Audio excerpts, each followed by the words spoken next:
ہاں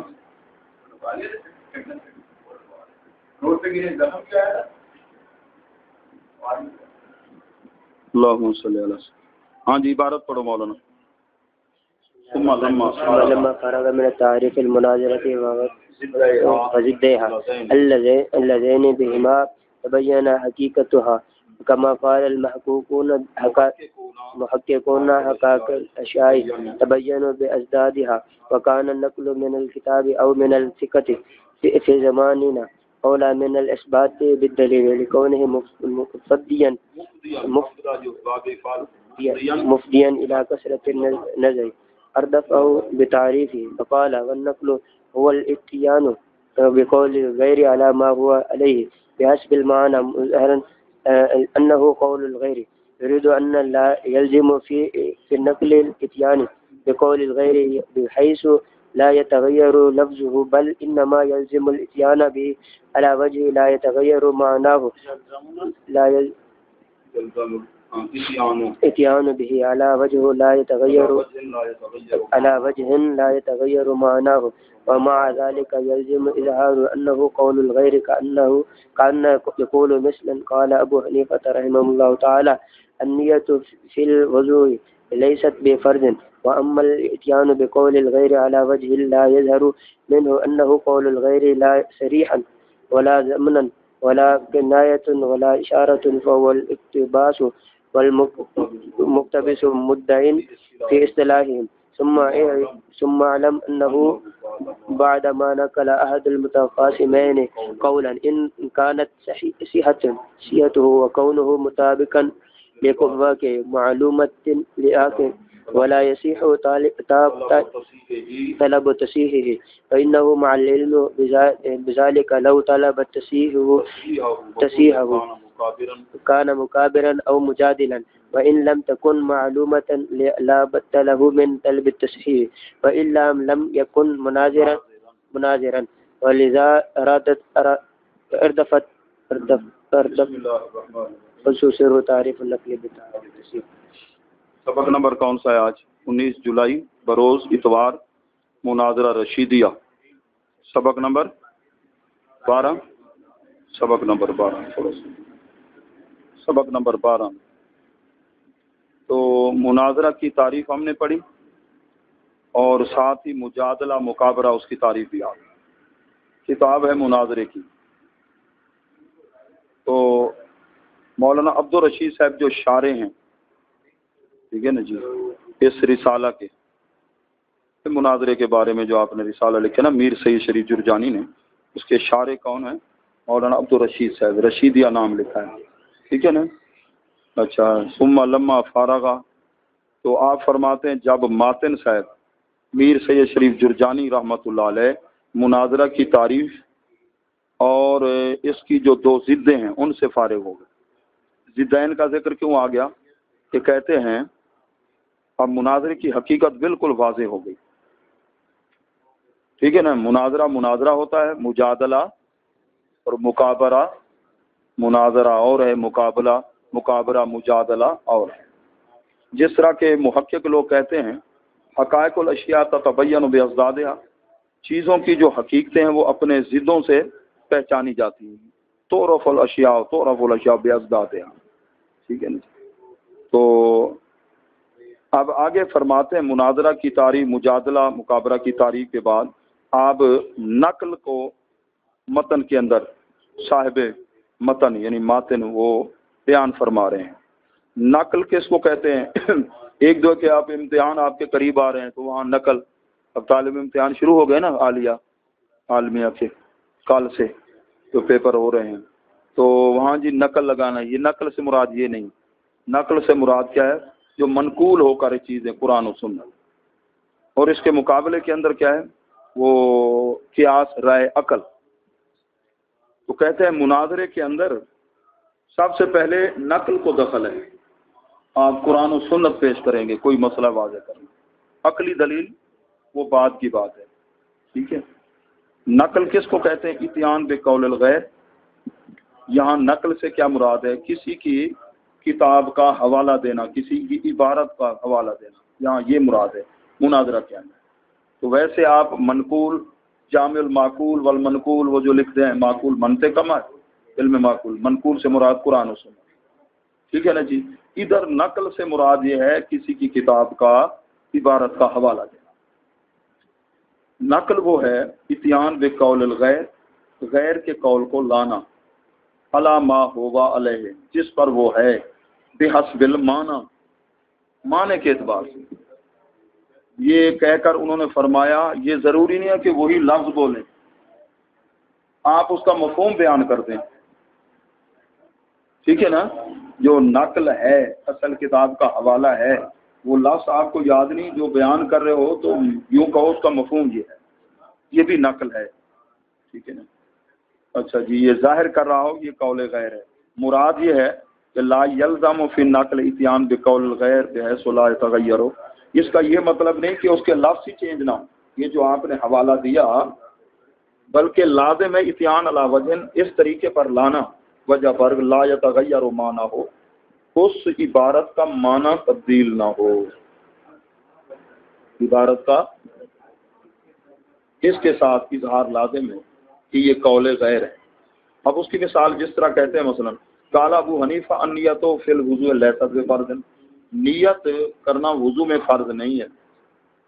کہتے ہیں کہ امام اعظم صاحب کا مذہب تو یہ ہے، لیکن یہ لفظ امام اعظم صاحب سے ایسے ثابت نہیں ہے، مفہوم ثابت ہے، تو یہ نقل صحیح ہے، امام اعظم صاحب کی طرف سے جو کہے آپ کے مذہب کی وہ نقل صحیح ہے۔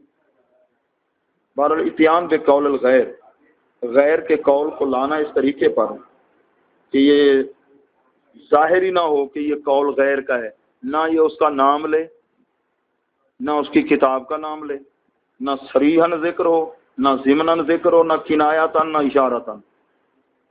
اب بیان کر رہا ہے اور کی بات، نہ اس کا نام، نہ کتاب کا نام، نہ اشارتاً، نہ کنایتاً، نہ ضمناً، نہ صریحاً۔ اب اس کو کیا کہیں گے؟ یہ ہے اقتباس، اور اقتباس کرنے والے کو کہیں گے مقتبس۔ اس کا معنی چنگاری حاصل کرنا۔ آگ چل رہی تھی، عورتیں جاتی تھیں، شروع میں جانا ایسے ہوتا، تھوڑی سی آگ ادھر سے جی انگارے اٹھا لی اپنے ساتھ۔ اقتباس، کسی کے مضمون کا کیا کرنا؟ اقتباس، ٹھیک ہے نا، تھوڑا سا حصہ لے لینا۔ اور یہ جو مقتبس ہے مناطقہ کے نزدیک اس کو مدعی مانا جاتا ہے۔ نقل جب ہے تو ادھر تو ہے اس نے حوالہ دینا ہے، اب ہے کہ وہ بات فی نفس سے صحیح ہے یا غلط ہے، اس نے حوالہ پیش کرنا ہے، ٹھیک ہے نا۔ ایک مدعی ہوتا ہے مناظرے میں، دوسرا کون ہوتا ہے؟ سائل ہوتا ہے۔ مدعی وہ دعوے کو دلیل سے، اور سائل کے ذمہ کیا ہوتا ہے؟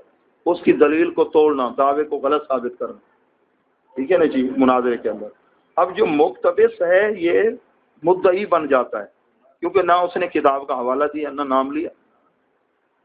اب اس کو صحیح کرنے کے لیے اسی کی ذمہ داری ہوگی دلائل پیش کرنا۔ پھر تو جان لے کہ متخاصمین کی نقل میں سے کسی ایک نے نقل کیا، ان کی نقل کے بعد قول اگر ہے صحیح اور واقع کے مطابق ہے، دوسرے کو بھی یہ بات معلوم ہے جو واقعی جو یہ بتا رہا ہے حوالہ یہ کتاب میں اسی طرح ہے، تو اب سائل کو پھر نہیں صحیح طلب کرنا اس کی تصحیح کی، جی آپ نے حوالہ صحیح دیا ہے غلط دیا ہے، یہ ہے بھی صحیح، صرف کتاب میں دکھاؤ، جبکہ اس کو پہلے پتا ہے یہ کتاب میں، یہ صراط مستقیم ان کی کتاب ہے، یہ حفظ الایمان ہے تو دیوبندیوں کی، ٹھیک ہے نا جی، یا براہین قاطعہ ہے جی فلاں فلاں کتاب میں یہ حوالہ، فتاوی رشیدیہ کے اندر ہے جی یہ حوالہ۔ جب اس کو پتہ بھی ہے مخالف کو کہ یہ حوالہ صحیح دے رہا ہے، اب اس کو یہ نہیں چاہیے کہ اس کی تصحیح کی طلب کرے، ٹھیک ہے نا جی۔ فَإِنَّهُ مَعَ الْعِلْمِ، اگر علم کے باوجود بھی اس نے کہا ہاں جی مجھے کتاب دکھاؤ جی، حالانکہ وہ اندھا نہیں ہے، اس کے پاس بھی کتاب ہے، اس کو پتہ بھی ہے، ٹھیک ہے نا، اگر اب بھی وہ تصحیح نقل طلب کر رہا ہے مجھے دکھاؤ جی، تو پھر یہ مکابر ہوگا یا مجادل ہوگا؟ مکابر ہوگا، مناظر نہیں ہوگا۔ اگر اس کو معلوم نہیں تو پھر طلب کر سکتا ہے، یہ جو جناب آپ نے بات کی حوالہ دیا ہے، ٹھیک ہے نا جی، یہ آپ مجھے کتاب میں دکھائیں، تو آپ پھر کتاب اٹھا کر کے اس کو دکھا کے جناب یہ کتاب میں ہے، ٹھیک ہے نا، اگر نہیں تو پھر مناظر نہیں ہوگا. تو اس لیے پہلے نقل کی بات کی. نقل سے مراد کسی کی عبارت. حوالہ دینے کا طریقہ کیا ہے؟ ایک تو اصل کتاب کا حوالہ ہے. یہ نہیں کہ تم کسی رسالے کا حوالہ دے دو اور اس میں لکھا ہوا جی فلاں کتاب یہ فلاں. نہیں، اصل کتاب. حدیث ہے نا مشکوٰۃ شریف میں یا بخاری شریف کی ہے تو بخاری شریف کا حوالہ دینا چاہیے. ٹھیک ہے نا، یہ کسی رسالے کا ماہنامے کا حوالہ نہیں دینا، اخبار کا حوالہ اصل کتاب کا. جو امہات الکتب ہے نا، عالم اس کو کہتے ہیں نا، مولوی بنے طالب علم پڑھ کے پھر امہات الکتب تک پہنچے، اصل کتابوں کو حل کر سکے، پھر وہ مولوی ہوتا ہے، ورنہ شولوی ہوگا. سمجھے؟ اچھا جی. تو کہتے ہیں اس لیے اب پہلے نقل کو لائے، آگے کیا؟ اردفع قدس سرہ، ماتن نے تعریف نقل بتعریف تصحیح، اس کے بعد تعریف تصحیح کو شروع کر دیا بیان. ٹھیک ہے نا جی، تعریف تصحیح کو شروع کر دیا. کہتے تصحیح النقل، یہ کیا ہے؟ بیان و صدق کے نسبت ما، کہ جو نسبت اس نے کیا نا منقول عنہ کی طرف، جس سے عبارت یہ نقل کر رہا ہے وہ صحیح بات بھی ہو، یہ نہ دوسرے پہ بہتان باندھے جس طرح شیعہ کا طریقہ ہوتا ہے.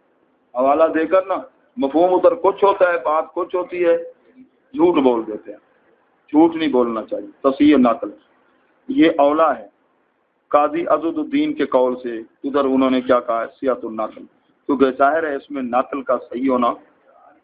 ٹھیک ہے، نہیں طلب کرے گا اس کو بلکہ تصحیح کو. ٹھیک ہے نا جی.